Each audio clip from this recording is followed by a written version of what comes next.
Bien, bonjour à tous ceux qui nous ont rejoints par visioconférence ou en salle 7 de la Fac de droit et d'économie de Guadeloupe. Je m'appelle Fred Reynaud, je suis responsable du CAGI, équipe de recherche de l'Université des Antilles, qui, avec le CORECA et la ville de Pointe-à-Pitre, organise cette rencontre sur le changement climatique. Donc bonjour et merci à M. Harry Dugrimel, le maire de Pointe-à-Pitre. Merci d'avoir accepté notre invitation. Euh, COP28, quel bilan pour les petits territoires insulaires? C'est le thème de notre rencontre d'aujourd'hui, mais c'est la troisième fois, je crois, que nous parlons du changement climatique à l'occasion de la réunion de la COP avec nos deux invités, Sadia Ndoko, qui est consultante internationale sur le changement climatique, Yami Daniel, qui, elle, est avec nous par Zoom depuis les États-Unis, ça? Depuis Washington. Il faut le préciser, elle est directrice du programme sur la justice climatique à l'Open Society Foundation aux États-Unis. Yami, d'ailleurs, était présente à la COP28. Elle a participé à cette conférence toi aussi, bien sûr. Les deux étaient présentes. Et je précise que nos deux invités sont des Guadeloupéens qui ont fait une partie de leurs études à l'Université des Antilles. Il faut parfois le préciser aussi. Alors, je précise également que nous avons avec nous Jean-Marie Floer, qui est un écologue, qui aura l'occasion d'intervenir dans le débat, notamment à partir d'une question que pose Sadia et qu'elle pose également à des étudiants qui sont présents avec nous. Il y a même un étudiant qui est chargé de euh, non seulement de répondre à la question, mais de transmettre les questions des étudiants de deuxième année de sciences politiques qui se sont réunis et qui ont préparé des questions en direction de nos intervenantes. Alors, avec nous aussi, Julien Méguillon, directeur du CORECA et membre du CAGI, président, hein, c'est pas directeur, président du CORECA, et membre du CAGI, qui va diriger la suite des opérations. Donc, avant de lui passer la parole, je veux ajouter donc, je répète que nos étudiants de sciences politiques ont préparé cette séance et qu'il est important aussi d'entendre les jeunes, la jeunesse étudiante, notamment. Je crois qu'il y a des jeunes du CORECA qui vont intervenir aussi sur le sujet, qui donneront un point de vue et qui répondront aux questions, qui poseront des questions aux intervenantes. Alors, je veux aussi, avant de passer la parole à Julien, je veux remercier M. Blanchelet. M. Blanchelet qui nous accompagne régulièrement dans nos conférences. Il assure la partie logistique et technique de ces réunions. Merci, M. Charlie Blanchelet, ainsi que celle qui réalise régulièrement nos affiches, Camille Bron. Voilà, donc je passe la parole à Julien pour la suite des opérations. Julien, tu as la parole.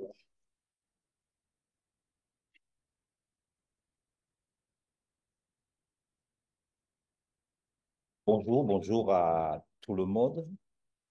Mes premiers mots, évidemment, seront pour remercier toutes celles et tous ceux qui ont répondu à notre appel ce matin. En premier lieu, Sadia et Yamid, hein, toujours disponibles pour nous faire partager leurs expériences. En second lieu, au maire de Pointe-à-Pitre, écologiste de la première heure, qui nous fait l'honneur de sa présence. Ensuite, à Jean-Marie Florer, écologue aussi militant, engagé sur la question, aux étudiants qui s'emparent de plus en plus des questions environnementales et climatiques, et à vous tous qui avez répondu présent à l'invitation du CAGI et du CORECA sur une question qu'il est de plus en plus difficile d'éviter. D'abord, c'est un enjeu planétaire, la question du changement climatique, appréhendée par l'Organisation des Nations Unies depuis 1992, je le rappelle, la conférence de Rio, et qui ne cesse d'alimenter conférences, débats et séminaires. C'est un enjeu étatique, national, qui impose à l'État des mesures audacieuses et la mise en place de politiques publiques adaptées aux effets du changement climatique. – – – – – – – – – – – – – – – – – – – – – – – – – – – – – – – – – – – – – – – – – – – – – – – – – – – – – – – – – – – – – – – – – – – – – – – – – – – – – – – – – – – – – – – – – – – – – – – – – – – – – – – – – – – – – – – – – – – – – – – –– –– –– –– –– –– –– –– –– –– –– –– –– –– – – – – – – – – – – – – – – – – – – – – – – – – – – – – – – – – – – – – – – – – – – – – – – – – – – – – – – – – – – – – – – – – – – – – – – – – – – – – – – – – – – – – – – – – – – – – – – – – – – – – – – – – – – – – – – – – – – – – que je vais expliciter dans quelques instants au travers de quelques prises de position. Et c'est un enjeu territorial et un enjeu citoyen. J'insiste sur ces deux notions. Enjeu territorial, les territoires ont leur part à assumer dans la question du changement climatique, et enjeu citoyen dans la mesure où tout ne doit pas reposer sur les pouvoirs publics. À l'échelle du CORECA, nous nous sommes préoccupés de cette question depuis quelques années. Le CORECA, l'association créée en 1991 pour les échanges avec la Caraïbe et qui travaille principalement avec les sociétés civiles. À ce titre, d'ailleurs, nous avons participé au sommet du développement durable de l'OECS en 2020 et 2021, où nous avions une ambassadrice qui est présente ici, en la personne de Myriam Eluther, qui était la représentante de la Guadeloupe à ce sommet du développement durable qui était organisé par l'Organisation des États de la Caraïbe de l'Est.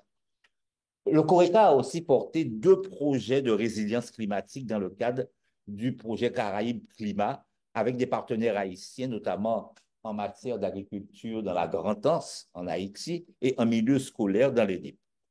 Mais nous avons surtout, tout au long de l'année 2003, diffusé des informations sur les mobilisations dans la Caraïbe, sur les enjeux du réchauffement climatique pour les États dans la perspective de la COP28. Comment se présente la situation à l'échelle de la région Caraïbe où les effets du changement climatique sont perceptibles? La CARICOM et l'OECS déploient depuis un certain temps une activité intense sur ces questions. Il n'est point de réunion, il n'est point de prise de position où ne sont évoquées la question du changement climatique. Les États, et plus particulièrement la Barbade, Antigua, Saint-Vincent, la Dominique, multiplient les actions et les plaidoyers pour ce qu'ils appellent la justice climatique, comme en témoigne l'initiative de Bridgetown de septembre 2022 qui demande et réclame à corps et à cri une refonte du système financier international. La plupart des États, d'ailleurs, de la Caraïbe sont membres de l'AOSIS, l'Alliance des petits territoires, États insulaires, qui a été présidée d'ailleurs par Gaston Boirme, le Premier ministre d'Antigua, et qui a eu un rôle actif et participe à l'instance onusienne, l'instance qui est bien évidemment ce qu'on appelle le PIED, c'est-à-dire les petits États insulaires en développement, qui tiendra d'ailleurs sa 4e conférence internationale à Antigua cette année. L'implication de la société civile aussi a été manifeste dans la mesure où l'Alliance caribéenne pour la justice climatique, qui regroupe environ 40 organisations, était omniprésente. Quelques déclarations pour terminer de ces leaders caribéens à l'occasion de la COP28.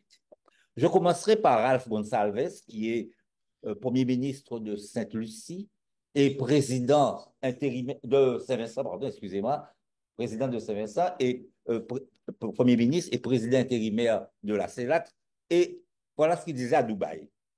Si nous n'abordons pas collectivement et solidairement chacune de ces considérations de manière optimale, l'humanité telle que nous la connaissons est condamnée. Terence Drew, qui est le Premier ministre de Saint Kitts et Nevis, n'est pas moins alarmiste quand il dit « Si le monde n'agit pas rapidement, de nombreuses îles de la Caraïbe disparaîtront dans les pages de l'histoire. » Terence Drew, Premier ministre de Saint Kitts et Nevis. Gaston Boirme, dont je parlais tout à l'heure, Premier ministre d'Antigua, disait « C'est un monde dans lequel les conglomérats pétroliers et gaziers, protégés par les puissances des nations riches, continuent de récolter des profits astronomiques, tandis que la survie des nations comme la nôtre est en jeu. » D'ailleurs, Gaston Boirme recevra un prix, le prix de l'élévation du niveau de la mer, pour son courage et son inspiration sur cette question à Dubaï. Mia Mottley, Premier ministre de la Barbade, a dit clairement, le changement climatique est une condamnation à mort pour beaucoup. Et elle a notamment insisté sur la problématique du méthane en disant la réalité, c'est que l'accord mondial sur le méthane dont le monde a besoin n'a pas encore été conclu. Dixon Mitchell, qui est le premier ministre de la Grenade, a dit la question est la suivante. Devrions-nous continuer à rester les bras croisés et à regarder notre monde de vie disparaître pendant que ceux qui ont créé la révolution industrielle continuent de jouir de niveaux de vie élevés? Et je terminerai par Roosevelt Skerrit, Premier ministre de la Dominique et qui était à l'époque président en exercice de la CARICOM, qui est très sceptique, je dois le dire, en ce qui concerne l'efficacité des COP. Il a eu l'occasion de manifester très clairement ses doutes sur la capacité de ces grands rassemblements à aider les pays en voie de développement. Et il a dit ceci, à chaque COP, une nouvelle somme d'argent est promise, mais la réalité, c'est que ces fonds ne sont pas visibles ou réalisés. Voilà donc pour bien vous présenter, planter le cadre à l'échelle régionale de ces problématiques climatiques et notamment telles qu'elles ont été posées à l'occasion de la COP28. Nous allons donc passer maintenant, après cette présentation, aux interventions. D'abord de Yamid Daniel, comme l'a dit Fred Reynaud, qui est aujourd'hui directrice du programme de la justice climatique à Open Society Foundation et qui était présente à Dubaï et qui va nous faire part de son expérience sur cette problématique posée au travers de mes propos tout à l'heure. Quel impact, quel résultat pour les petits territoires insulaires? Yamid, tu as la parole. Merci beaucoup. Alors, tout d'abord, ma gratitude euh, au CAGI, à l'Université des Antilles-Guyane, de l'hospitalité de notre maire de Pointe-à-Pitre aussi, pour cette occasion, pour avoir l'occasion de vous faire part de mon analyse des résultats de la COP et de montrer un petit peu ce contraste par rapport à ce que nous avons vu dans les journaux et du ressenti des îles. Et je pense que M. Mérillon a déjà justement donné une idée justement de ce contraste.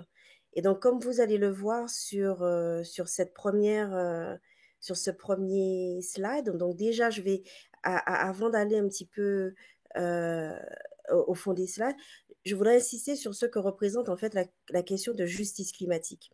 Je n'ai pas été pendant ces 2 dernières années une directrice sur la question du climat à proprement parler, mais de la justice climatique. Et il y a une différence.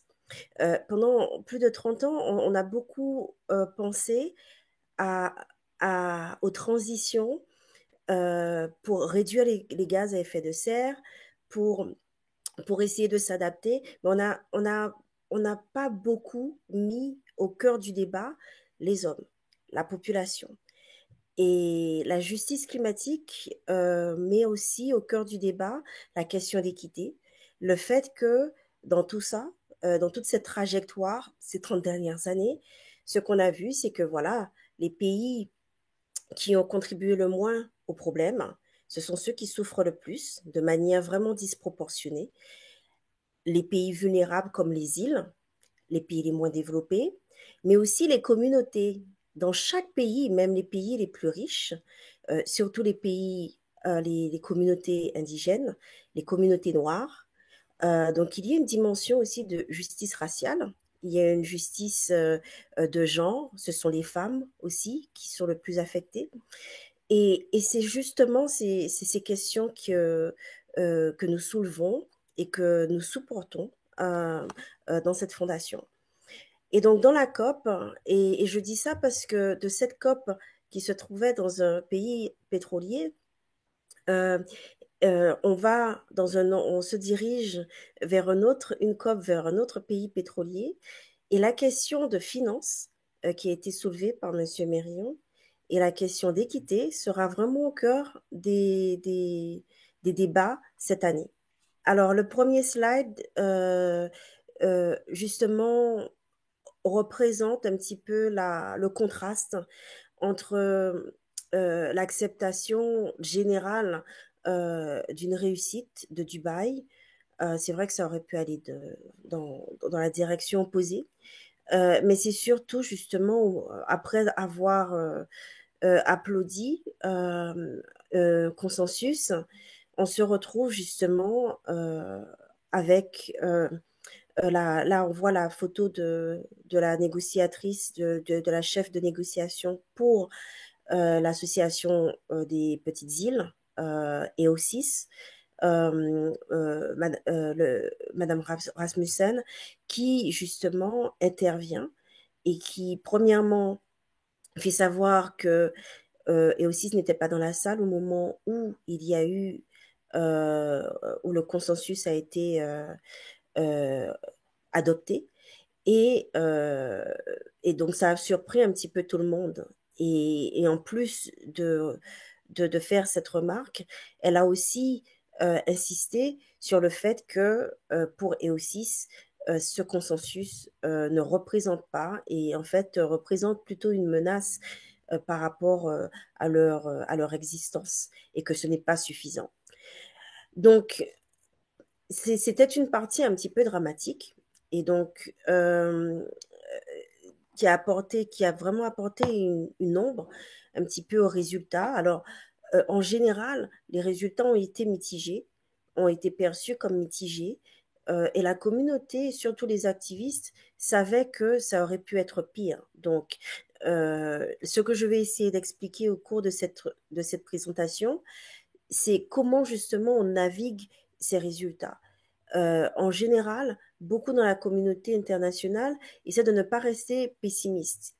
Et même si beaucoup de présidents des îles se portent pessimistes de la COP représente le lieu multilatéral où les îles ont quand même une voix, où les îles se battent. Et je peux vous dire, sur les 15 COP auxquelles j'ai participé, si les îles n'étaient pas là, l'ambition et les engagements qui ont été pris seraient beaucoup moins ambitieux et nous aurions vu une dégradation de notre environnement encore plus grave. Donc il y a des éléments dans l'accord de Paris et des éléments et les poussées et et les réussites qu'on a vues dans cette COP, c'est vraiment grâce aux îles et leur persévérance, et leurs actions, et leur charisme vraiment moral également. Donc on a besoin des îles et elles sont vraiment actives. On peut aller dans l'autre slide. Alors, pour comprendre un petit peu les résultats aussi, il faut comprendre quel était le contexte. Alors, non, c'est le slide d'avant, excuse-moi. Euh, là, tu allais un petit peu trop vite. Encore avant, encore avant. Voilà. Euh, donc, c'est le deuxième. Voilà, c'est ça. Donc, pour comprendre un petit peu euh, les résultats, il faut comprendre un petit peu le contexte. Donc, on était dans une COP, hébergé par un État pétrolier. C'est pas la première fois qu'on a une COP dans un État pétrolier. Il y a 2 ans, quand on était à Glasgow, le Royaume-Uni, c'est un État pétrolier. Mais on n'a pas autant insisté justement sur le caractère, puisque voilà, les médias ont tendance à minimiser certaines portées quand il s'agit des pays développés, il faut le dire, par rapport à des pays, des pays qui font partie du groupe G77, du groupe des pays en développement, même si le Dubaï ne ressemble pas vraiment à un pays en développement. Mais voilà, il y a eu justement un zoom sur le fait que le président de la COP a été un président d'une compagnie pétrolière et que cette COP se déroulait dans un pays qui dépend beaucoup plus du pétrole. Alors, alors j'entends du bruit. Euh, Il faut qu'il n'est pas perdu. J'entends un petit peu de bruit, mais donc je vais continuer. Donc l'autre défi, en fait, c'est que le, le but de cette COP, ça faisait partie d'un des tournants, d'un des échelons qui avait été euh, évoqué depuis l'accord de Paris.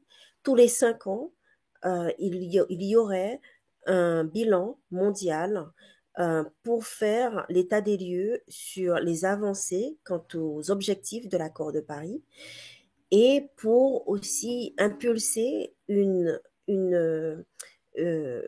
augmentation justement de l'ambition pour pouvoir atteindre ces résultats. On savait qu'on ne commençait pas avec assez d'ambition. Et donc l'idée, c'était d'avoir un mécanisme qui pourrait créer les tremplins nécessaires pour pouvoir atteindre les objectifs de l'accord de Paris.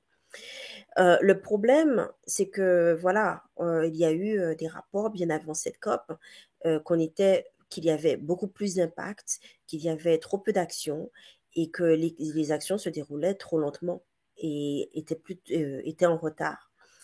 En plus, nous savions que beaucoup de pays n'avaient pas les moyens, manquaient de moyens pour pouvoir répondre aux impacts et pour pouvoir aussi avancer dans leurs ambitions à réduire leurs gaz à effet de serre parce qu'ils faisaient face à une dette, à un surendettement. Nous savons aussi que, comme l'a évoqué M. Mérillon, avec la présidente de Barbade comme chef de lance sous le projet Bridgetown, l'agenda de Bridgetown, qu'il y a eu une sérieuse remise en question du système financier international et de son architecture, qui est estimée comme exacerbant justement cette détresse et exacerbant l'inéquité en fait entre les pays. Et tout ça, à un moment donné où il y a deux guerres, plusieurs guerres hein, dans le monde, mais deux en particulier. Donc, il y a eu l'Ukraine, la guerre en Ukraine qui a créé euh, un ralenti quant aux objectifs, quant aux efforts au niveau de la transition énergétique. Qui est devenue une question plus de sécurité, donc qui a créé pas mal de contradictions. Et il y a cette guerre aussi en Moyen-Orient. Tout ça pour créer un état de méfiance et une méfiance qui a été exacerbée par le fait que les pays en développement, le groupe des 144 pays en développement, estimait que la réponse, l'attitude des pays développés représentait toujours deux poids, deux mesures. Et donc, je voulais juste insister sur justement cet état de tension. Malgré tout, il y avait pas mal d'attentes. Et les attentes consistaient à justement un retrait, une sortie euh, progressive, mais presque radicale en fait, hein, pas seulement progressive, un retrait beaucoup plus poussé de l'énergie fossile. Ce que l'on a obtenu, c'est un retrait progressif. Je vais y revenir. Il y avait aussi ce qu'on attendait, c'est de rendre opérationnel le fonds qui a été créé l'année dernière sur les pertes et dommages, un fonds qui avait été demandé pendant pratiquement 30 ans hein, par les îles en particulier. Et donc ça, c'était justement une des attentes assez importantes. Et plus de moyens pour mettre en œuvre justement les défis, pour mettre en œuvre les engagements et notamment plus de moyens pour supporter la résilience. La résilience, l'adaptation reste l'orphelin, reste négligé et on a bien vu aussi lors de cette COP quel en était le résultat. Malgré quelques progrès, mais il reste toujours trop, voilà, trop peu et trop lentement. Euh, et en général, ça devait représenter un tremplin pour que dans 2 ans, en 2025, à la COP au Brésil, les États, en fonction justement du résultat, hein, de comprendre pourquoi on ne va pas aussi loin, de pouvoir rebondir et d'amener des plans d'action beaucoup plus ambitieux avec une solidarité renouvelée, un esprit beaucoup plus solidaire, le même esprit qu'on avait vu lors de l'accord de Paris, qu'on a quand même perdu jusqu'à maintenant. Donc, je vais dans l'autre slide, le slide suivant sur les résultats. Donc, on a vu hein, la COP 28 pour les scientifiques, ça reste une faillite, même si il y a eu pour la première fois une, euh, une décision pour justement progressivement transitionner hors des énergies fossiles. Par contre, il y a eu beaucoup plus de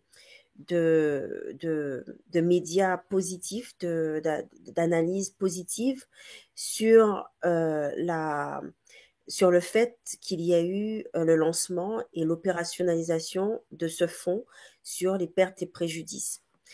Euh, mais qu'est-ce qu'il faut en savoir? Donc, Sadia va discuter un petit peu plus des implications des résultats quant à la résilience. Je vais insister un petit peu plus sur la transition juste. Ce qu'on a vu également au niveau de la transition juste, c'est que oui, on va transitionner progressivement des énergies fossiles. Par contre, le rôle du gaz est problématique puisque oui, on transitionne, mais le gaz fait partie des états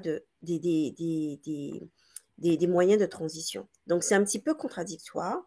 Et pour beaucoup de scientifiques et pour beaucoup d'îles, cela veut dire que ça donne une licence en fait aux, aux compagnies pétrolières de continuer ce qu'elles ont commencé en fait. Donc oui, ça veut dire qu'il y a vraiment euh, euh, le charbon, on va s'en débarrasser. De toute façon, le charbon devient de moins en moins économique hein, comme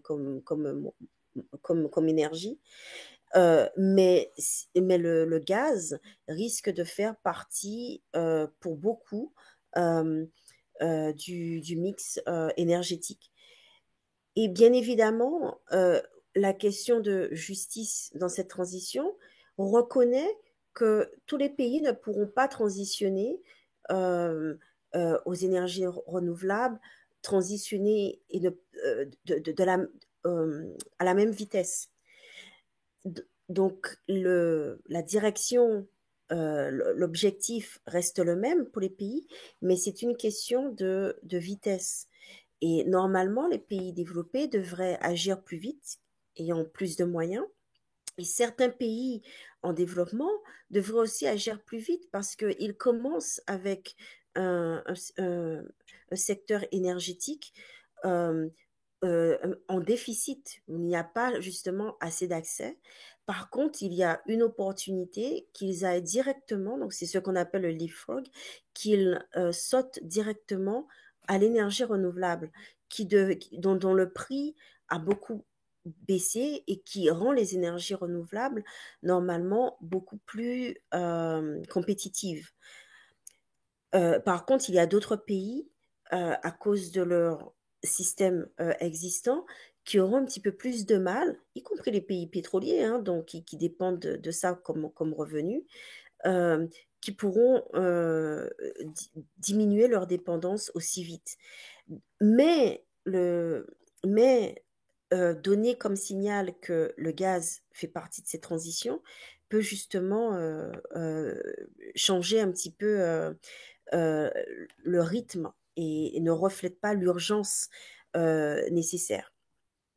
Donc il y a aussi, il y a quand même eu, donc il y a eu une décision pour augmenter, pour multiplier par 3 les objectifs d'énergie renouvelable.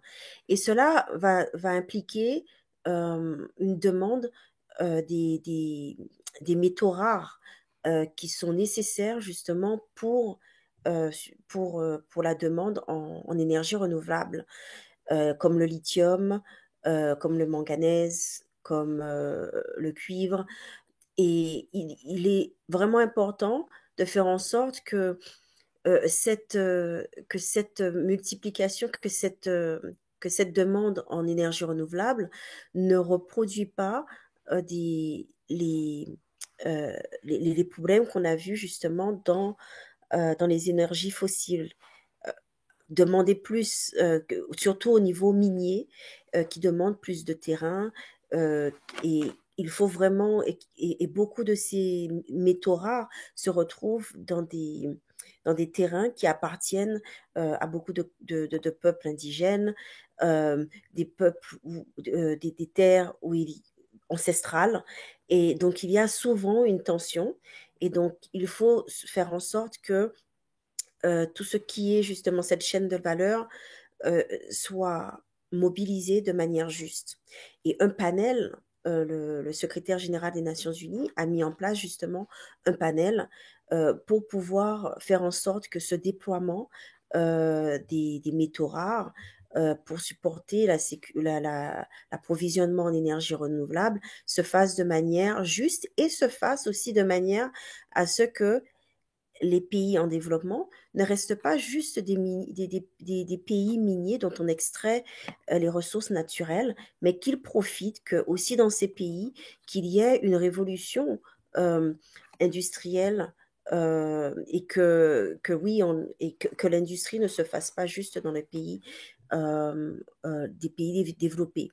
L'autre aspect sur la question de justice, c'est la reconnaissance qu'on ne peut pas travailler, qu'on ne peut pas regarder le secteur énergétique et les enjeux climatiques en silo, qu'il faut vraiment considérer le lien entre le climat et le commerce, puisqu'il y a des implications justement. Pour la première fois, nous avions des ministres de la Santé qui sont venus. Il y a eu des déclarations justement qui reconnaissent le lien entre le climat et la santé et des efforts qui doivent être faits en l'occurrence. Aussi pour le climat, la nature, l'agriculture, la sécurité alimentaire. Donc ce sont des enjeux qui ont été mis en avant un petit peu plus qu'avant et sur lesquels on peut rebondir. Au niveau de la finance, les résultats ont été minimalistes. On a réussi à, à, à mobiliser pratiquement 1 milliard pour ce fonds sur les pertes et préjudices, ce qui est assez impressionnant, hein, puisque jusqu'à maintenant, il n'y en avait pas. Mais ça reste 1% de ce dont on a réellement besoin chaque année. Donc, il y a beaucoup d'efforts à faire pour pouvoir trouver une manière apporter de la prédiction, des mécanismes pour mobiliser des fonds de manière régulière pour justement aider les pays à faire face à ces pertes et préjudices. Dans le marché carbone, il y a eu pas mal de loopholes et ce que pas mal de, euh, comment dire, l'intégrité environnementale n'a pas été protégée autant sur les marchés carbone. Il y a beaucoup de risques euh, que ce marché, malgré les opportunités qu'il apporte, que ce marché euh, profite un petit peu, que ce marché ne profite pas aux communautés qui protègent les forêts et que ce soit utilisé justement d'une manière qui minimise et qui en fait euh, crée ce qu'on appelle le hot air, qui crée une perception d'action qui ne l'est pas en fait. Et donc, ça, c'est aussi un problème. Et Sadia va insister sur le fait que dans tout cela, la mobilisation de finances pour la résilience a été vraiment minimale, inacceptable, et que les attentes dans ce domaine n'ont pas été respectées, n'ont pas été à la hauteur de ce que voulaient justement les pays les plus vulnérables comme les îles et comme les pays les moins développés. Donc, je vais essayer d'aller plus vite. Le ressenti des îles, on l'a vu. Là, nous avons d'autres experts hein, qui ont eu un rôle important. Donc là, on voit Avinash Perso, qui est un économiste de la Barbade, qui a travaillé aux côtés de la présidente de la Barbade et qui était un des membres du comité de transition pour le fonds des pertes et préjudices. Il y aura maintenant un conseil d'administration pour ce fonds.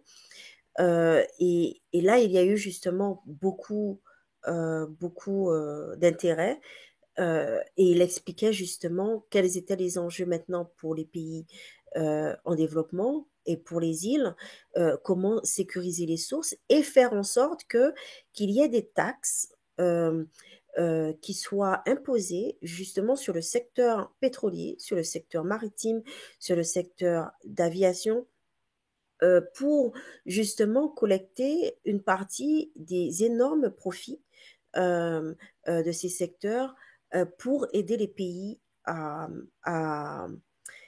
pour aider les pays à faire face justement aux pertes et préjudices dus au changement climatique.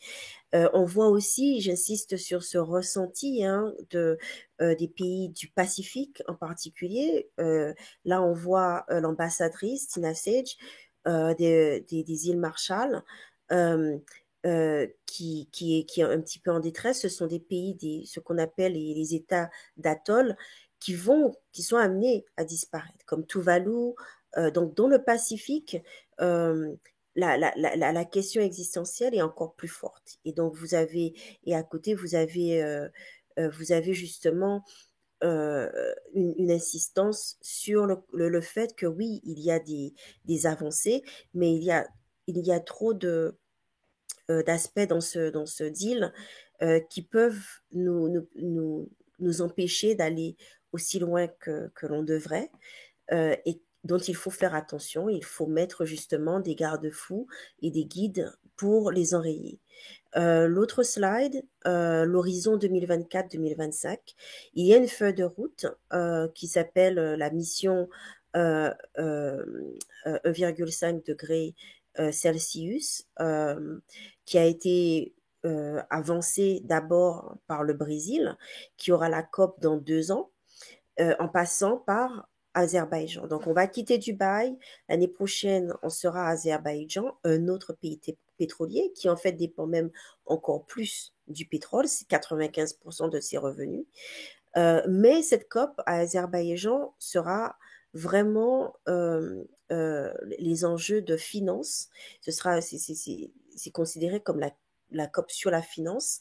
Ce sera ça vraiment les enjeux. Ensuite, on aura le Brésil où tous les pays d'ici le Brésil, donc on a 2 ans, devront soumettre de nouveaux plans pour refléter une augmentation de leur ambition et se rapprocher des objectifs long terme de l'accord de Paris. Dans tout ça, on sait qu'il y aura plus de catastrophes, les menaces existentielles seront plus présentes, il y aura plus de réfugiés climatiques, la question d'immigration, de migration climatique sera de plus en plus au cœur des débats. Il y aura plus de cas de litige. On a vu aussi que c'est un moyen qui est utilisé de plus en plus, y compris par les jeunes, pour défier les pays et pour justement mettre de la pression sur les pays. Et la question de la réforme de l'architecture internationale, le FMI, la Banque mondiale, toutes les banques de développement, eh ben, il y aura une pression, il y aura justement cette réforme. Est-ce qu'elle sera suffisante pour créer, justement, pour décolonialiser un système qui a été mis en place depuis la Deuxième Guerre mondiale et qui a, pour le bénéfice surtout des pays développés, est-ce que, quel sera le résultat justement de cette pression? Eh ben, ce que j'ai mis un petit peu en avant, c'est que, eh ben, on a un G21, c'est plus le G20, c'est le G21 parce que l'Union africaine fait maintenant partie du G20. Et que le Brésil en aura la présidence. en 2024. Et lorsque le Brésil prend la présidence de la COP, ce sera l'Afrique du Sud qui aura la présidence du G21. Pourquoi c'est important? C'est parce que parmi le G21, ce sont les pays qui sont les plus grands émetteurs, ce sont les pays normalement les plus riches et qui doivent justement, qui seront rendus le plus responsables pour l'ambition, pour les progrès que l'on devrait voir d'ici la COP au Brésil. Le G7, l'Italie, le Canada auront un rôle à jouer. On a parlé du lien entre le climat et la nature, et on aura une COP de biodiversité en Colombie. Donc, encore un rôle des pays en développement. Donc, voilà, Brésil, Colombie, donc l'Amérique latine euh, sera vraiment en porte-à-faux. Et on a 76 élections dans le monde en 2024, dont 24 qui auront des conséquences, que ce soit les élections européennes, au Parlement européen, quelles que soient les élections aux États-Unis. Tout cela aura des conséquences euh, sur la géopolitique. Et il est vraiment important de faire en sorte que les citoyens, comme disait monsieur aussi Mérillon, que les citoyens, que les communautés locales s'impliquent pour vraiment faire partie du débat et construire une vision future. Et je vais terminer par le dernier slide, c'est le leadership des îles. Alors, il y a un événement que M. Mérillon a déjà évoqué, c'est celui de la 4e conférence internationale des petits États insulaires en développement pour tracer la voie d'une prospérité résiliente qui se déroulera juste à côté de la Guadeloupe, à Antigua. Et donc, ce sera important que nous aussi, que ce ne soit pas juste la France que de l'Élysée, qu'il y ait une application seulement de l'Élysée, mais que nous soyons bien impliqués dans cette conversation. Sinon, il y a aussi un forum, une plateforme des pays les plus vulnérables qui sera présidé par Mia Motley. Les 2 dernières années, c'était le Ghana. Et là, ce sera la Barbade. Donc là aussi, c'est un levier, c'est un groupe qui a fait beaucoup justement pour mettre de la pression sur nous, surtout au niveau financier. Donc je voulais aussi le mettre en avant. Ensuite, il y a pas mal de résolutions au niveau des Nations Unies que les États insulaires portent euh, et qui vont jusqu'à la Cour internationale de justice sur la perte et préjudice, sur la Cour, sur le droit international de la mer, pour justement maintenir la souveraineté, l'adhésion des petits États insulaires à l'ONU et leur souveraineté, indépendamment du fait qu'elles vont perdre en territoire. Et de faire en sorte justement et de revaloriser le fait que même si ce sont des petits États insulaires, ça reste de grands États océaniques en fait. Et donc, et la dernière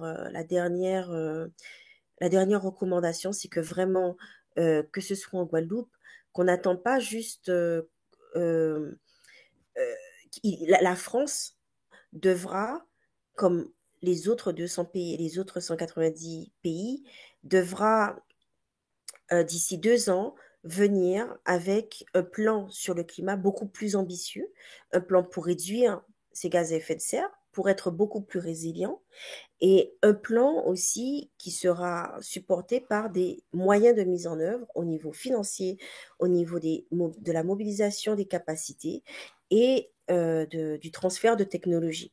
Il est vraiment important que la Guadeloupe et que les îles d'outre-mer se mobilisent et participent à cette conversation. Et qui sait qu'il y a un plan même pour la Guadeloupe, comme il y a un plan pour Antigua, euh, pour justement faire partie du débat. Et d'ici 2025-2026, il y aura une élection aussi en France, qui aura justement un impact sur notre devenir. Donc, je voulais rester là-dessus. Vous avez certains leaders. Et il faudra que la Guadeloupe, que les îles aussi outre-mer, vraiment restent au cœur du débat et participent et contribuent avec le CORICA, avec le CAGI, à cette coopération justement avec nos voisins de la Caraïbe qui sont très actifs sur la question. Merci.